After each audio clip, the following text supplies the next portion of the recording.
1000 سپاہیوں کے برابر طاقت رکھنے والے بہادر کافر نے 3 مرتبہ مسلمانوں کو للکارا، کون ہے جو میرے مقابلے کو آئے گا؟ تینوں مرتبہ حضرت علی شیر خدا کرم اللہ تعالی وجہہ الکریم نے جوش اور ولولے سے جواب دیا، میں لڑوں گا تجھ سے، میں لڑوں گا تجھ سے۔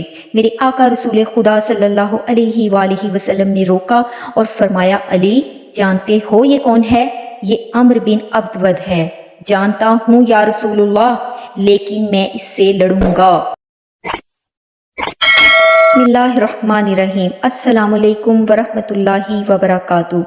ناظرین کرام، سن 5 ہجری ہے۔ تمام کافروں کے گٹھ جوڑ اور مدینے پر حملے کی خبر جب رسول اللہ صلی اللہ علیہ وآلہ وسلم تک پہنچی تو آپ نے اپنے اصحاب کو مشورے کے لیے جمع فرمایا۔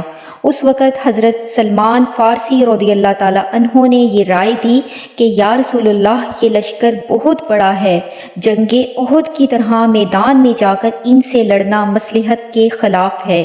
اتنے بڑے لشکر سے لڑنے کے لیے مناسب ہے کہ شہر کے اندر رہ کر لڑا جائے، تاکہ کافروں کی پوری فوج ایک ہی وقت میں مسلمانوں پر حملہ آور نہ ہو سکے۔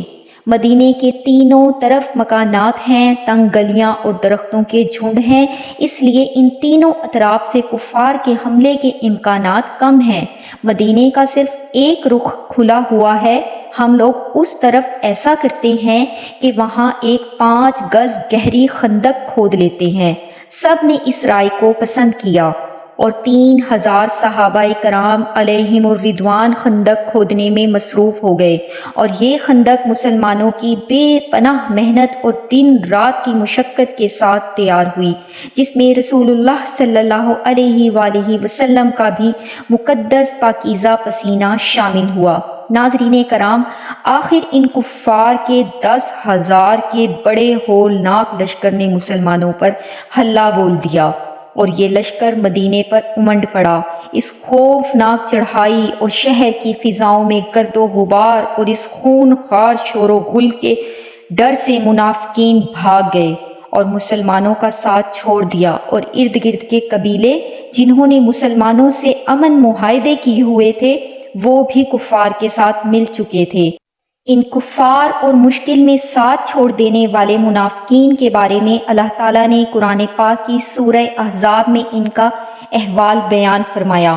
ناظرین کرام، کفار کے اس خوفناک محاصرے کی وجہ سے مسلمانوں کی پریشانی دیکھ کر ہمارے کریم آقا صلی اللہ علیہ وآلہ وسلم نے خیال فرمایا کہ کہیں مہاجرین اور انصار ہمت نہ ہار جائیں۔ آپ نے اپنے صحابہ سے مشورہ فرمایا کہ قبیلہ غطفان کے سردار سے اس شرط پہ معاہدہ کر لیں کہ وہ مدینے کی 1/3 پیداوار ہم سے لے لے اور کفار کا ساتھ چھوڑ دے۔ صحابہ کرام علیہم الرضوان نے عرض کی، یا رسول اللہ صلی اللہ علیہ وآلہ وسلم، جب ہم کفر کی حالت میں تھے تو کسی کی مجال بھی نہیں تھی کہ وہ ہماری ایک کھجور بھی لے جائے، اور اب جب کہ اللہ نے ہمیں اسلام اور آپ صلی اللہ علیہ وآلہ وسلم کی غلامی نصیب فرمائی ہے تو ہم ان کافروں کو اپنے خون پسینے کی کمائی نہیں دیں گے۔ ان کفار کو کھجوروں کا انبار نہیں بلکہ نیزوں اور تلواروں کی مار کا تحفہ دیتے رہیں گے جب تک کہ اللہ ہمارے درمیان فیصلہ نہ فرما دے۔ اپنے صحابہ کا یہ جذبہ دیکھ کر رسول اللہ صلی اللہ علیہ وآلہ وسلم بے حد خوش ہوئے، اور آپ کو اطمینان ہو گیا کہ میرے صحابہ کفار کے ہولناک لشکر جرار سے خوفزدہ نہیں ہیں اور نہ ہوں گے۔ ناظرین کرام، اب کفار خندق کی وجہ سے بالکل آمنے سامنے نہیں لڑ سکتے تھے، اور وہ مسلمانوں کی اس ذہانت اور محنت دونوں پر حیران تھے۔ دونوں طرف سے تیر اور پتھر ایک دوسرے پر پھینکے جاتے۔ کفار کے چند بہادر خندق کے پاس گئے اور خندق پار کر کے لڑنے کا منصوبہ بنایا۔ ایک جگہ جہاں سے خندق کی چوڑائی کچھ کم تھی، انہوں نے وہاں سے خندق کو پار کر لیا۔ ان میں سب سے آگے عمرو بن عبد ود تھا۔ یہ ایک 90 سال کا بڈھا تھا، مگر یہ اس قدر بہادر تھا کہ 1000 سپاہیوں کے برابر طاقت رکھنے والا اکیلا مانا جاتا تھا۔ اس نے جنگ بدر میں شکست کھانے کے بعد قسم کھائی تھی کہ جب تک مسلمانوں سے بدلہ نہ لے لوں گا اپنے سر پر تیل نہیں لگاؤں گا۔ یہ تنتناتا آگے بڑھا اور چلا چلا کر مقابلے کی دعوت دینے لگا۔ 3 مرتبہ اس نے کہا کہ ہے کوئی جو میرے مقابلے کو آئے، اور پھر طنز کے ساتھ یہ اور اس کے ساتھی ہنسے۔ تینوں مرتبہ مولا علی شیر خدا نے اٹھ کر جوش اور ولولے سے جواب دیا کہ میں تجھ سے لڑوں گا۔ عمرو بن عبد ود کے بارے میں سب جانتے تھے کہ یہ بہت طاقتور ہے اور 1000 سواروں پر بھاری ہے۔ اس کی جنگی مہارت اور طاقت کو جانتے ہوئے رسول اللہ صلی اللہ علیہ وآلہ وسلم نے حضرت علی کو روکا اور فرمایا، علی جانتے ہو یہ کون ہے؟ یہ عمرو بن عبد ود ہے۔ مولا علی نے جواب دیا، جانتا ہوں یا رسول اللہ صلی اللہ علیہ وآلہ وسلم، یہ عمرو بن عبد ود ہے، لیکن میں اس سے لڑوں گا۔ تاجدار ختم نبوت صلی اللہ علیہ وآلہ وسلم نے جب تیسری مرتبہ حضرت علی کا یہی جواب سنا تو ان کا جوش اور جذبہ دیکھ کر اجازت دے دی، تو اپنی خاص تلوار ذوالفقار اپنے دستے مبارک سے حیدر کرار کرم اللہ تعالی وجہہ الکریم کے مقدس ہاتھ میں دے دی اور اپنے مبارک ہاتھوں سے ان کے سر انور پر امامہ باندھا اور دعا فرمائی کہ اے اللہ عز و جل علی کی مدد فرما۔ حضرت اسد اللہ الغالب مولا علی ابن طالب کرم اللہ تعالی وجہہ الکریم عمرو بن عبد ود سے لڑنے میدان میں آ گئے اور پہلے دونوں کے درمیان یہ مکالمہ ہوا۔ آپ نے فرمایا، اے عبد ود تو مسلمان ہو جا۔ بولا، یہ مجھ سے کبھی ہرگز نہیں ہو سکتا۔ آپ نے فرمایا، ہم بلا وجہ کسی کا خون نہیں بہاتے، اپنی امان چاہتے ہو تو واپس لوٹ جاؤ۔ تو بولا، یہ مجھے منظور نہیں۔ مولا علی نے فرمایا، تو پھر مجھ سے جنگ کے لیے تیار ہو جا۔ وہ ہنسا اور بولا، میں کبھی سوچ بھی نہیں سکتا تھا کہ دنیا میں کبھی کوئی مجھ کو بھی جنگ کی دعوت دے گا۔ آپ نے فرمایا، لیکن میں تجھ سے لڑنا چاہتا ہوں۔ بولا، لڑکے آخر تمہارا نام کیا ہے؟ حیدر کرار مولا علی نے جواب دیا، میرا نام علی بن ابی طالب ہے۔ ناظرین کرام، علماء بتاتے ہیں کہ یہ عمرو حضرت علی کے والد کا دوست تھا، اس لیے ابو طالب کا نام سن کر بولا، اے بھتیجے تم ابھی کم سن ہو، میں تمہارا خون بہانا پسند نہیں کرتا، جا کسی اور کو بھیج۔ میرے آقا و مولا نے جواب دیا، لیکن میں تمہارا خون بہانے کو بے حد پسند کرتا ہوں۔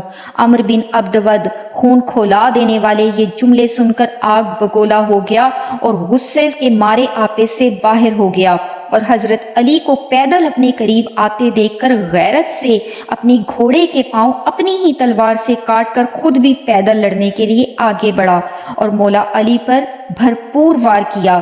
حضرت علی رضی اللہ تعالیٰ عنہ نے تلوار کے اس وار کو اپنی ڈھال سے روکا، لیکن یہ وار اتنا سخت تھا کہ اس نے آپ کی ڈھال کو کاٹتے ہوئے آپ کی مقدس پیشانی پر بھی زخم لگایا، جو آپ کی جرات کا نشان بن کر آپ کی مقدس پیشانی پر تا حیات رہا۔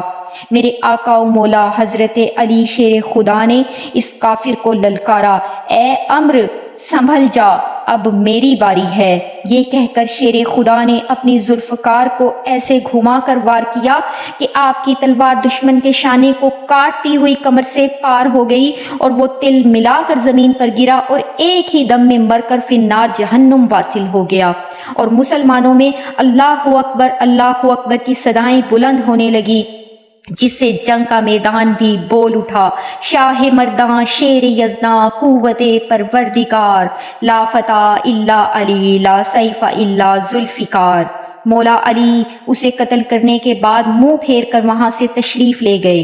تمام صحابہ نے آپ کی جرات پر داد دی۔ حضرت عمر فاروق رضی اللہ تعالیٰ عنہ نے آپ سے کہا، علی سارے عرب میں اس عبد سے اچھی زرہ کوئی نہیں پہنتا تھا، تم وہ اتار لاتے۔ آپ نے جواب دیا، اے عمر میری تلوار کے وار سے وہ اس طرح تل ملا کر زمین پر گرا کہ اس کی شرمگاہ کھل گئی، اور میری غیرت نے اس کی طرف دیکھنا بھی گوارا نہ کیا اور میں نے حیا سے منہ پھیر لیا۔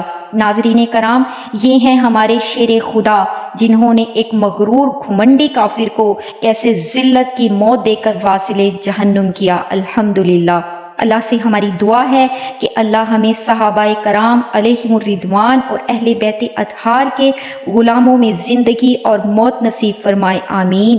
ویڈیو اچھی لگی ہو تو لائک کر دیجئے اور چینل کو سبسکرائب کر لیجئے۔ جزاک اللہ۔